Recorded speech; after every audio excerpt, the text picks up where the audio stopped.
অধমের মুখ থেকে আজকের জালসায় অল্প কিছু কথা আপনাদেরকে শ্রবণ করার সুযোগ তৈরি করে দিয়েছেন। সেই আল্লাহর প্রশংসা, আল্লাহর তারিফ লিখে বা পাঠ করে আমরা শেষ করতে পারি না। মহান আল্লাহর প্রশংসা আমরা ছোট্ট একটি বাক্যের দ্বারা করে থাকি, যার দ্বারা মহান আল্লাহর সমস্ত প্রশংসা করা হয়। সেই বাক্যটি বা শব্দটি আমরা সকলেই মহাব্বতের সাথে কাঞ্জুসি বখিলি না করে ঠোঁট দুটো হিলিয়ে একবার ব্যবহার করি আলহামদুলিল্লাহ। তারপর আমাদের আখেরি নবী প্রিয় হাবিব জনাবে মুহাম্মদুর রাসূলুল্লাহ সাল্লাল্লাহু আলাইহি ওয়াসাল্লামের উপর শত সহস্র দরুদ ও শান্তির ধারা বর্ষিত হোক। আমরা সকলেই বলি আল্লাহুম্মা সাল্লি আলাইহি আল্লাহুম্মা বারিক আলাইহি। ব্রাদারান ইসলাম, মাগরিব নামাজের পর থেকেই ধারাবাহিকভাবে মাইক চলছে, কোরআন ও হাদিসের আলোচনা হচ্ছে, আপনারা শ্রবণ করছেন। অল্প সময়ের জন্য আমি আপনাদের নিকটে এলাম।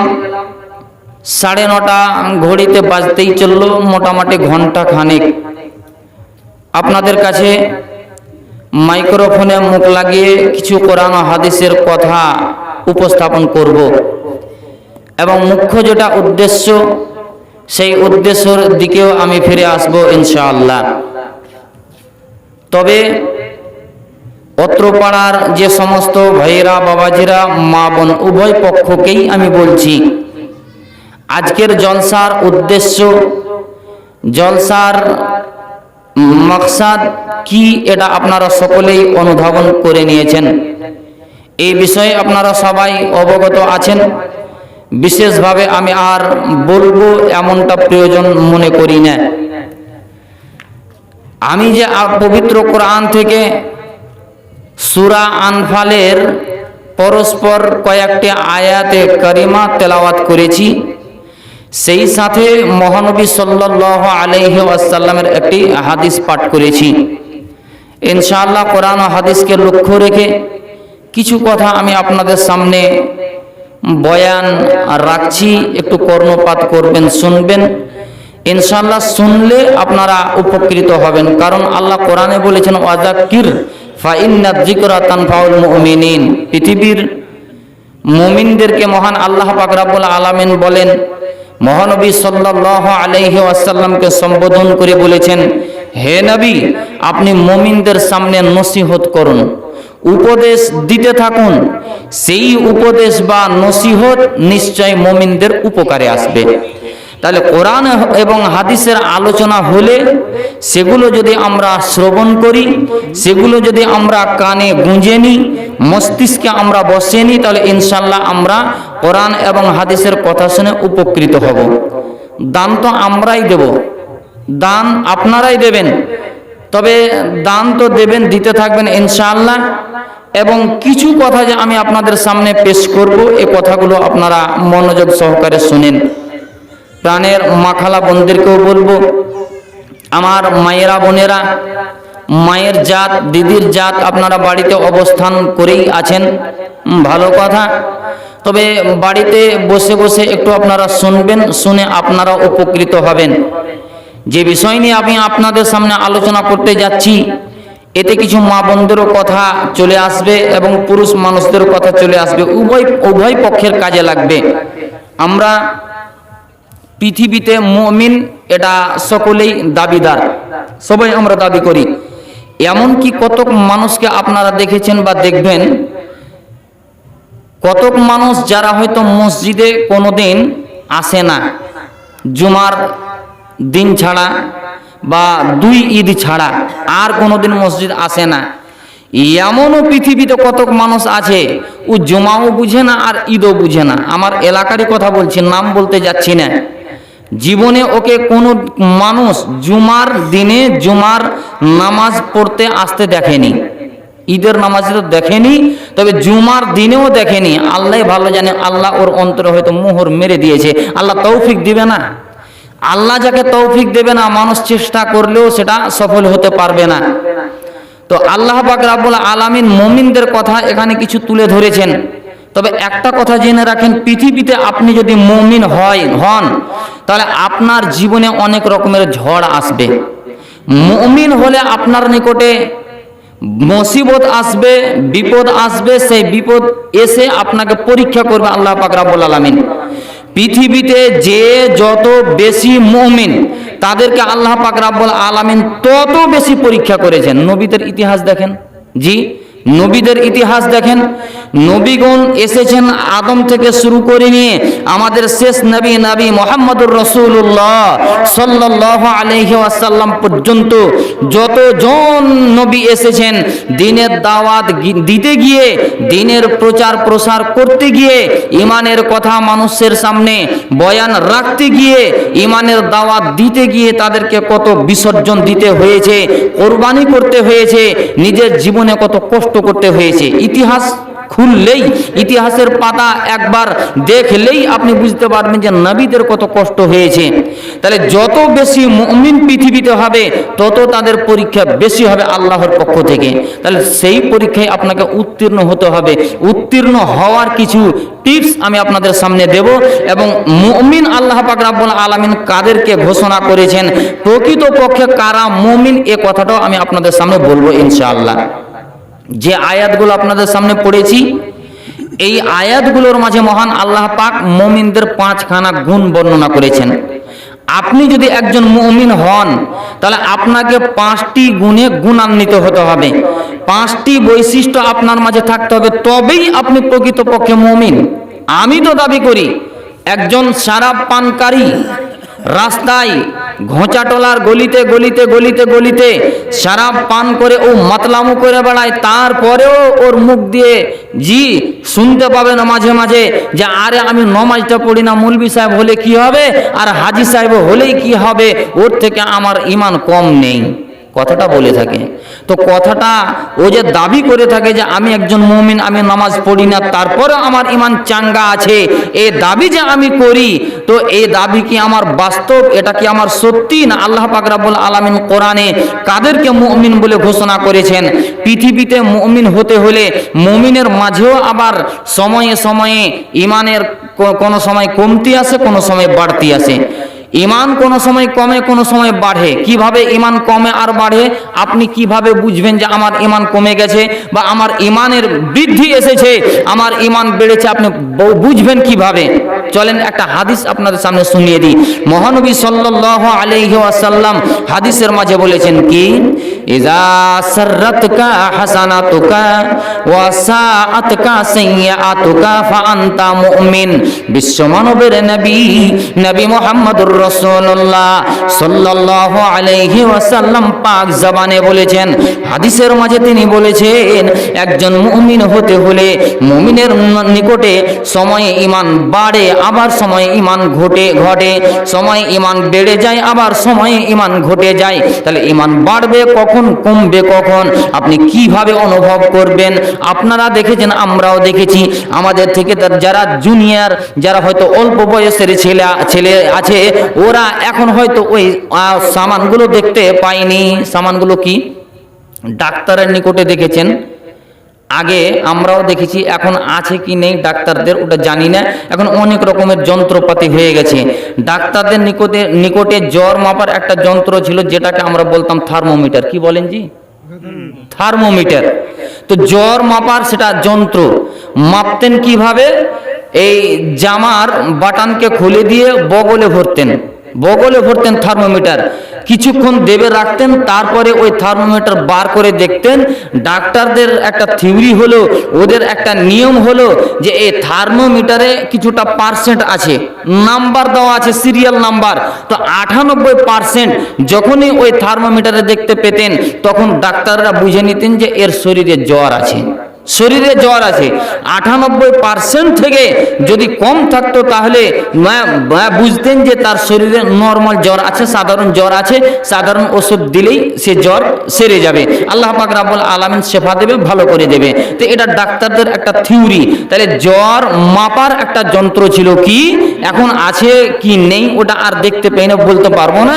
তবে জ্বর মাপার থার্মোমিটার ছিল, বগলে দেবে জি, তার একটা মিটার ছিল যে 98% হলেই তার শরীরে জ্বর আছে। আপনার মাঝে ঈমান আছে, আপনার ঈমান বাড়ছে না কমছে আপনি কিভাবে বুঝবেন? আল্লাহর নবীকে একজন জৈনক ব্যক্তি মহানবী সাল্লাল্লাহু আলাইহি ওয়াসাল্লামকে প্রশ্ন করলেন। কি প্রশ্ন করলেন? ইয়া রাসূলুল্লাহ, ইয়া হাবিবাল্লাহ, হুজুর গো, দয়ার নবী গো, আপনি বলুন তো মাল ঈমান, ঈমান কাকে বলা হয়? ঈমান কোন জিনিসটার নাম, কোন বস্তুটাকে ঈমান বলা হয়? আল্লাহর নবী আপনি বলে দিন। বিশ্ব মানবের নবী নবী মুহাম্মদুর রাসূলুল্লাহ সাল্লাল্লাহু আলাইহি ওয়াসাল্লাম তিনি বলেন, ইজা সাররাতকা হাসানাতুকা ওয়া সাআতকা সাইয়্যাতুকা।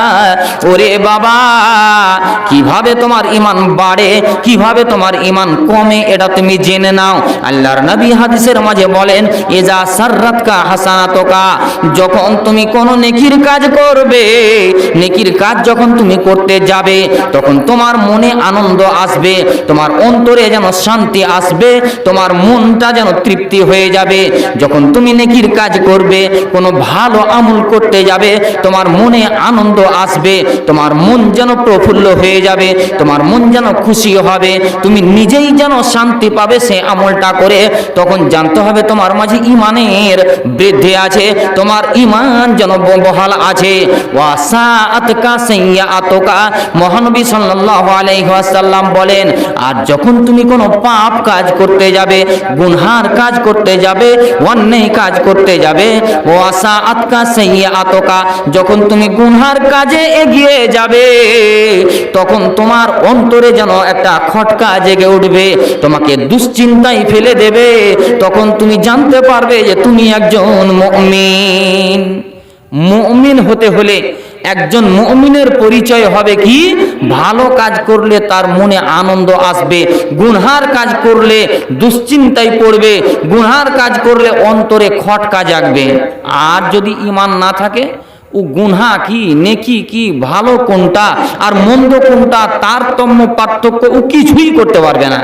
জি, কিছুই করতে পারবে না। কিন্তু মুমিন হলে ভালো আমল করলে তার মনে শান্তি আসবে, গুনহার কাজ হয়ে গেলে অন্তরে অসওয়াসা জেগে উঠবে, অন্তরে খটকা জেগে যাবে, অন্তরে দুশ্চিন্তা এসে পড়ে যাবে যে আমার দ্বারা এ ভুলটা হয়ে গেল, আমি এ ভুলটা করে ফেললাম, আমার দ্বারা এ অপরাধ হলো, এই অন্যায় আমি করে দিলাম। এই রকম অন্তরের মাঝে অসওয়াসা পয়দা হবে, তৈরি হবে। তখন তুমি জানবে কি যে তুমি একজন মুমিন। মহানবী সাল্লাল্লাহু আলাইহি ওয়াসাল্লাম বলছেন। এবারে আসুন, একজন মুমিন হতে হলে আপনাকে পাঁচটি গুণে গুণান্বিত হতে হবে। এক এক করে আমি 5টি গুণের কথা আপনাদের সামনে আমি পেশ করব। জানি না কতক্ষণ ধরে আপনারা বসবেন, যতক্ষণ বসে থাকবেন ততক্ষণ চালিয়ে যাব ইনশাআল্লাহ, অসুবিধা নেই। তো 5টি গুণ আপনার মাঝে আনতে হবে। এই 5টি গুণ যতক্ষণ না আপনি আনবেন, আপনি প্রকৃত মুমিন হতে পারবেন না, প্রকৃত ঈমানদার আপনি হতে পারবেন না। আল্লাহ পাক রব্বুল আলামিন এক এক করে বলছেন। সূরা আনফাল খুলে দেখবেন, 2 নম্বর আয়াত থেকেই এই মুমিনদের গুণাবলীর কথা আল্লাহ তুলে দিয়েছেন কোরআন মাজিদের মাঝে। বিসমিল্লাহির রহমানির রহিম। আল্লাহ পাক রব্বুল আলামিন বলেন, ইন্নামাল মুমিনুনাল্লাযীনা ইযা যুকিরাল্লাহু ওয়াজিলাত কুলুবুহুম। মহান আল্লাহ পাক রব্বুল আলামিন বলেন, মুমিন তো তারাই, ঈমানদার তারাই, যখন মহান আল্লাহ পাক রব্বুল আলামিনের জিকির হবে, আল্লাহ পাক রব্বুল আলামিনের নাম মুমিনদের সামনে উচ্চারণ হবে, যখন আল্লাহর কথা মুমিনদের সামনে পেশ করা হবে, আল্লাহর কথা ঈমানদারদের সামনে বলা হবে, আল্লাহ পাক রব্বুল আলামিন বলেন ওয়াজিলাত কুলুবুহুম, তখন মুমিনদের অন্তরটা কেঁপে উঠবে, তাদের হৃদয়ে যেন কম্পন এসে যাবে, তাদের হৃদয়ে যেন ভাইব্রেশন এসে এসে যাবে। মহান আল্লাহ পাক রব্বুল আলামিন মুমিনদের 1 নম্বর গুণ বর্ণনা করছেন। মুমিন হলো ওরাই যখন আল্লাহর নাম শুনবে, আল্লাহর নাম শুনলেই তাদের অন্তরে কম্পন আসবে। কিভাবে আপনার অন্তরে কম্পন আসবে? আল্লাহর নাম শুনলে আপনার অন্তরে ভয় আসবে কিভাবে? চলেন একটা ঘটনা ইতিহাস আপনাদের শুনিয়ে দিই। শোনা কথা, জানা কথা মানুষ হয়তো সময়ে ভুলে যায়। যখন মানুষের সামনে আবার সে ঘটনাগুলো উপস্থাপন করা হয় বা কোনো হাদিস বা কোনো ইতিহাস ইসলামের তোলা হয়, তখন মানুষের অটোমেটিক জেহেনে এসে যায় এই কথাগুলো শুনেছি অমুক আলেমের মুখ থেকে, ফালানা আলেমের মুখ থেকে বা ফালানা বক্তার মুখ থেকে এ ঘটনা শুনেছি, এটা শোনা কথা। আমি তো তৈরি করে নিজে ব্যক্তিগতভাবে তৈরি করে আপনাদের সামনে পেশ করব এমনটা তো অথরিটি আমাকে দেওয়া হয়নি। এই অথরিটি আমার নেই। কোরআন এবং হাদিস যে ইসলামের যে ইতিহাসগুলো আগে থেকেই চলে আসছে, সেই ইতিহাসগুলো কোরআন এবং হাদিসের বাইরে যে কথা বলার আমার ক্ষমতা আছে, শক্তি আছে, এই শক্তি আমার নেই। তাহলে আপনার মাঝে অন্তরের ভয় আসবে কখন? মহান আল্লাহ পাক রব্বুল আলামিন বলছেন যে আল্লাহর নাম শুনলে আপনার অন্তরে ভয় আসবে। 3 জন ব্যক্তির ইতিহাস আপনারা শুনেছেন। 3 জন ব্যক্তির মধ্যে মাত্র একজন ব্যক্তির কথা আপনাদের সামনে আমি তুলে ধরব। 3 জন ব্যক্তি বনি ইসরায়েলের যুগে 3 জন ব্যক্তি পথ অতিক্রম শুরু করলেন, পথ চলতে আরম্ভ করলেন। চলতে চলতে চলতে চলতে দেখেছেন আপনারাও, আমরাও দেখেছি যে তোড়াই মোড় পার করে হিরণপুর যখন যাবেন, তো তোড়াই মোড় পার করে আপনার হিরণপুর যাওয়ার পূর্বে দেখবেন ডান সাইডে হালকা হালকা উঁচু উঁচু পাহাড় আছে। দেখেছেন উঁচু উঁচু পাহাড় আছে। তো অনুরূপ ধরেন ওই 3 জন ব্যক্তি ঠিক পাহাড়ের নিকটে পৌঁছে গেছেন। যেমনই সেখানে পৌঁছা, হঠাৎ করে আকাশ যেন মেঘাচ্ছন্ন হয়ে গেল, অন্ধকার হয়ে গেল। সূর্যের কিরণ যে মানুষের নিকটে পড়ছিল, দুনিয়াতে আসছিল, সেই সূর্যের কিরণ যেন বন্ধ হয়ে গেল। এক কথায় আকাশ যেন মেঘাচ্ছন্ন হয়ে গেল। আর মনে হচ্ছে যে পশ্চিম সাইড থেকে একেবারে আঁধি তুফান, প্রবল বৃষ্টি, প্রবল ঝড় শুরু হয়ে যাবে। তো সেই ঝড় বা প্রবল বৃষ্টি থেকে মুক্তি পাওয়ার জন্য 3 জন ব্যক্তি চিন্তায় পড়ে গেলেন। এই জায়গায় খোলা ময়দানে যাব তো যাব কোথায়, কোথায় যাব? চিন্তা ভাবনা করতে করতে পাহাড়ের মধ্যে এমন একটি গর্ত ছিল, গুহা ছিল। ওই গুহার মধ্যে তারা ঢুকে পড়লেন আশ্রয় নেওয়ার জন্য। প্রবল বৃষ্টি থেকে পরিত্রাণ পাওয়ার জন্য 3 জন ব্যক্তি ওই গর্তের মধ্যে ঢুকে পড়লেন। যেমনই ঢুকে যাওয়া, পাহাড়ের আর একটু উঁচু থেকে একটি পাহাড়ের বড় পাথর, বড় চটান গড়তে গড়তে গড়তে গড়তে গড়তে গড়তে গড়তে গড়তে এসে ওই গর্তের মধ্যে বসে গেল, গর্তের মুখে বসে গেল। যেমনই বসে যাওয়া, তারা 3 জন ব্যক্তি গর্তের ভিতরে আছেন। চিন্তায় পড়ে গেলেন, আল্লাহ আমরা করলাম কি? আজকে ঘোচাটোলা থেকে আমরা হিরণপুর অতিক্রম করছিলাম। হিরণপুরের দিকে আমরা রওনা হয়েছিলাম। হঠাৎ করে আসমান যেন মেঘাচ্ছন্ন হয়ে গেল, আকাশ মেঘাচ্ছন্ন হয়ে গেল। বৃষ্টির কবল থেকে পরিত্রাণ পাওয়ার জন্য আমরা এই গর্তের মধ্যে প্রবেশ করলাম। কিন্তু আল্লাহর কি ফয়সালা, আল্লাহর কি কারিশমা জানি না মাবুদ, তোমার এতে কি মহিমা আছে, কি তোমার রহস্য ভরা আছে। পাথরের মুখ যেন, গর্তের মুখ যেন পাথরের কারণে বন্ধ হয়ে গেল। পাথরটা এত বড় ছিল, এত বড় ছিল, 3 জনের শক্তি ওই পাথরের কাছে যেন ফেল হয়ে গেল। চেষ্টা করলেন, আপ্রাণ চেষ্টা করলেন যে আমরা এই পাথরটাকে গর্তের মুখ থেকে সরিয়ে দিই, হটিয়ে দিই। কিন্তু 3 জনের শক্তি ওই পাথরের নিকটে ফেলুয়ার হয়ে গেলেন। তারা নিরুপায় হয়ে চিন্তা ভাবনায় পড়ে গেলেন, আল্লাহ আমরা এমন জায়গায় পড়ে আছি, এমন জায়গায় আমরা এসেছি, আমাদের খবর আমাদের গ্রামের মানুষ জানতে পারবে না, দুনিয়ার কোনো মানুষ খবর জানতে পারবে না। আমার সন্তানেরা আছে, আমার বিবি আছে, বাল বাচ্চা আছে, আমার গ্রামের লোকেরা আছে, ভাই ব্রাদার পুত্ররা আছে, এরা কেউ খবর জানতে পারবে না। আমরা এখানে গলে পচে সড়ে মারা যাব, তবুও দুনিয়ার কোনো মানুষ জানতে পারবে না। আল্লাহ করলাম তো করলাম কি, বড় বিপদে পড়ে গেলাম। 3 জন ব্যক্তি যেন চিন্তিত হয়ে পড়লেন, চিন্তায় পড়ে গেলেন। চিন্তা করতে করতে করতে করতে হঠাৎ আপোষের মাঝে বলাবলি শুরু হয়ে গেল, ভাইরে এই সময়, এই মুহূর্তে, এই বিপদের সময় আল্লাহকে ডাকা ছাড়া আর আমাদের কোনো উপায় নেই। আল্লাহকে স্মরণ করো। ভাই, তোমার জীবনে যদি কোনো নেক আমল, ভালো আমল করেছো আল্লাহর ভয়ে, আল্লাহকে খুশি করার জন্য, তাহলে আল্লাহর সামনে সেটাকে পেশ করো। হয়তো আল্লাহ সেই ভালো কাজের ওয়াসিলাই আমাদেরকে আজকের এই বিপদ থেকে অব্যাহতি দেবেন, আজকের বিপদ থেকে আল্লাহ আমাদের বাঁচাবেন। আপসে তিনজন বলা বলি করতে করতে তিনজনের মধ্যে একজনের কথা নিয়ে আসছি, দুইজনের কথা আমি নিয়ে আসবো না। যেটা আপনাকে দেখাতে চাইছি যে আল্লাহর নাম শুনলে আপনার অন্তরে ভয় কিভাবে আসবে, এটাই দেখাবার জন্য ঘটনাটা বলতে আমি বাধ্য। তিনজনের মধ্যে একজন ব্যক্তি আল্লাহকে বলছেন ডেকে, কি রব্বে কারীম, দয়াময় আল্লাহ, আমরা জীবনে হয়তো বহু পাপ করেছি, আমাদের জীবনে হয়তো অনেক অন্যায় হয়ে গেছে, জানতে অজান্তে ভুল হয়ে গেছে। আমরা আদম সন্তান, কুল্লু বানি আদম খাত্তা। পৃথিবীতে যতগুলো আদম সন্তান রয়েছে, পৃথিবীতে যতগুলো মানব জাতি রয়েছে, প্রত্যেকটা মানুষ ভুলের সাথে জড়িত। ভুল হবে না, হয়নি এমন কোন পৃথিবীর মানুষ বলতে পারবে না। আমি আব্দুর রাজ্জাক, আমি জীবনে বলতে পারবো না আমার দ্বারা ভুল হয়েছে, আমার দ্বারা ভুল হয়েছে, আমার দ্বারা পাপ হয়েছে, এ কথাটাই আমি বলতে পারবো। এ কথা আমি বলতে পারবো না আমি আমার জীবনে কোনোদিন পাপ করিনি, পাপের কাজে আমি জড়িয়ে যাইনি, আমি কোনোদিন অন্যায় করিনি, এ কথাটা আমি জীবনে বলতে পারবো না। এ অথরিটি আমার নেই। অতএব মাবুদ, হয়তো আমার চলতে ফিরতে, জানতে অজান্তে আমার ভুল হয়ে গেছে, তারপরেও তোমারই বান্দা মাবুদ, তুমি হচ্ছ ক্ষমাশীল, তুমি হচ্ছ গফুরুর রহিম, তুমি হচ্ছ গফফার, তুমি হচ্ছ মাফ করনেওয়ালা। আল্লাহ, তোমার নিকটে ইলতিজা করি, আল্লাহ তোমাকে অ্যাপ্লিকেশন জানাই। রব্বে কারীম, একদিনের ঘটনা, আমার কাকাতো বোনের সঙ্গে আমার ভালোবাসা জন্মে গিয়েছিল, কিন্তু কাকাতো বোন আমাকে অন্তর থেকে জীবনে ভালোবাসেনি।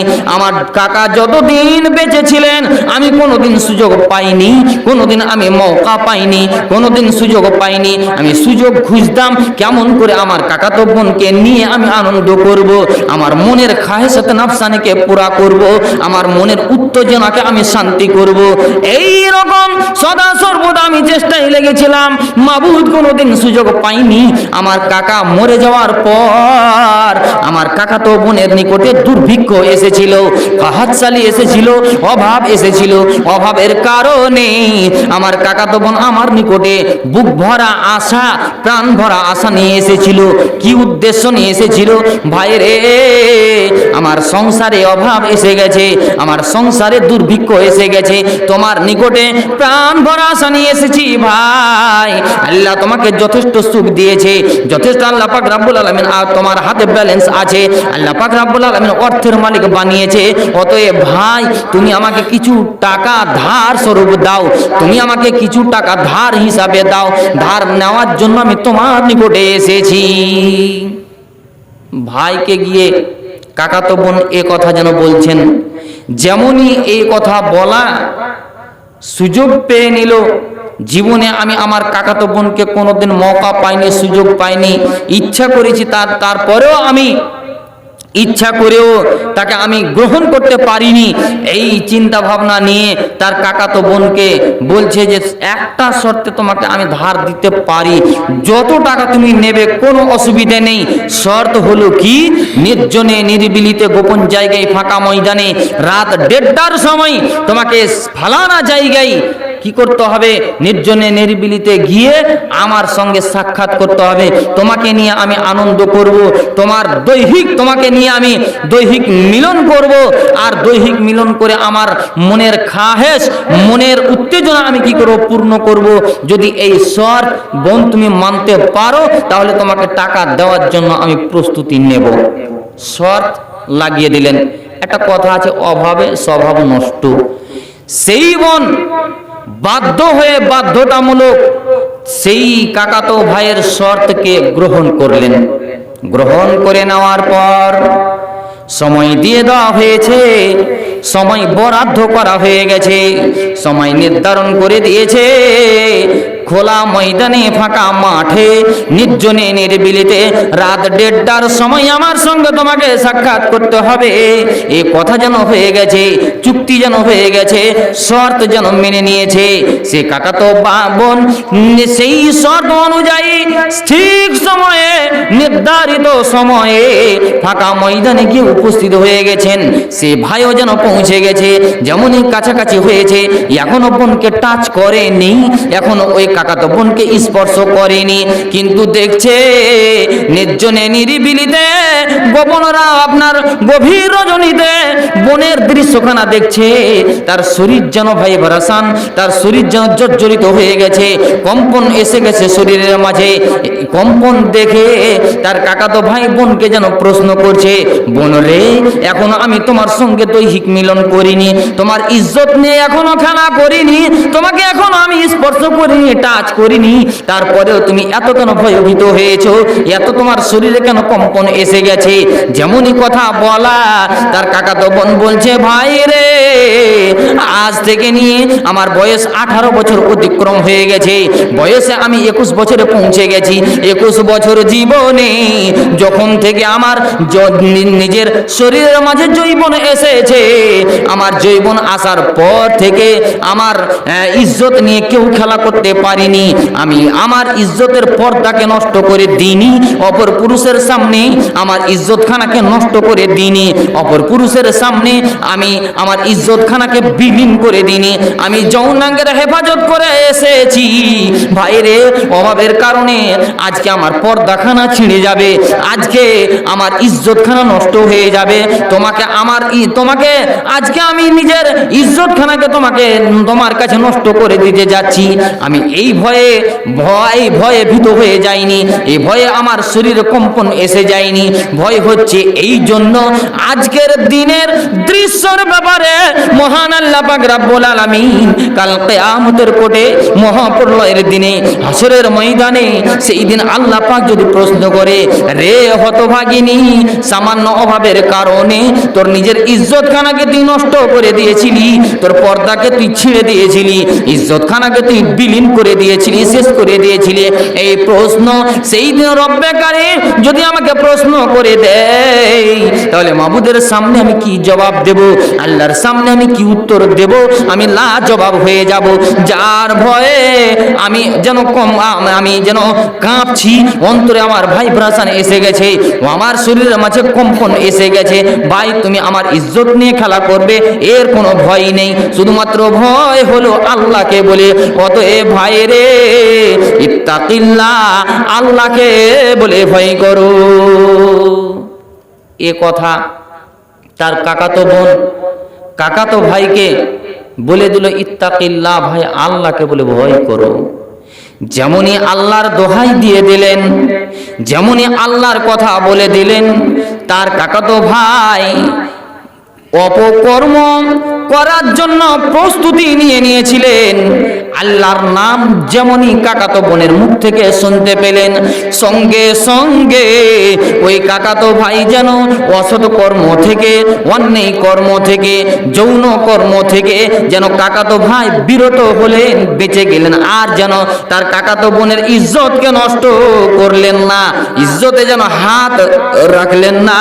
এই ধরনের কাজ সেই কাকাতো ভাইয়ের দ্বারাতে হয়েছিল। শুধুমাত্র এই কাজটা হয়েছিল মহান আল্লাহ পাক রব্বুল আলামিনের ভয়ে।